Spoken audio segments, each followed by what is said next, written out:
Aujourd'hui, je vais vous expliquer qu'est-ce qui fait la différence au niveau des prix d'une raquette de tennis et de badminton. Il y a deux raisons majeures.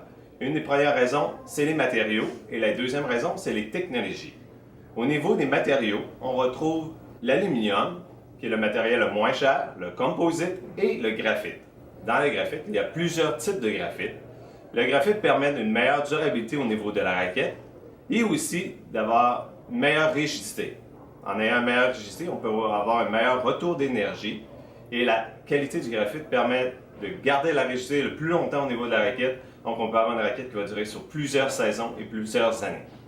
Au niveau des technologies, entre autres chez Wilson, on retrouve sur toutes les raquettes le système BLX, le basalte, qui est une poussière volcanique à l'intérieur de la raquette qui permet de pouvoir avoir une raquette très douce. Aussi, entre autres, on retrouve sur la BLX 3 le système Trial, qui est un caoutchouc isosorbe qui se retrouve entre la tête de la raquette et le V de la raquette, qui permet de couper la majorité des vibrations pour avoir une raquette plus douce.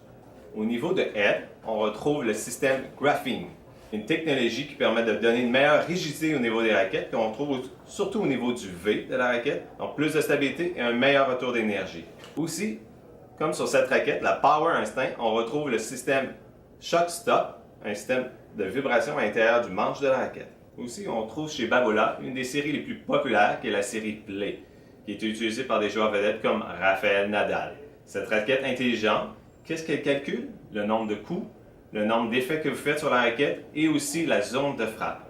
Tout ça est possible de pouvoir télécharger sur votre ordinateur et aussi sur votre téléphone intelligent. Dans le badminton, on retrouve chez Yonex une nouvelle série qui est la série E2. Deux raquettes se retrouvent dans cette série, la Votrix 70 et la Votrix 80. Cette série où on peut insérer des plastiques différents au niveau de la tête, où on peut changer l'équilibre de la raquette, donc pour s'adapter à différents types de rejoueurs. Au niveau de la nouvelle Duara 10, cette nouvelle version, qu'est-ce qu'elle a de différent des autres raquettes? On a une raquette qui est profilée différemment pour le coup droit et le revers, la seule raquette au monde qui est faite comme celle-ci. Une des questions qu'on se fait le plus souvent poser, est-ce que les raquettes les plus légères sont les raquettes les plus dispendieuses? Un des meilleurs exemples actuellement sur le marché, c'est l'arrivée de la nouvelle ProStaff RF 97 de Roger Federer, qui est une des raquettes les plus lourdes du marché. Malgré tout, c'est une des plus dispendieuses aussi. En résumé, malgré qu'on connaît bien les matériaux et les technologies des raquettes, la meilleure façon de faire son choix de raquette est de faire l'essai. Et il est possible de faire la location de tous les raquettes chez Fredette Sport.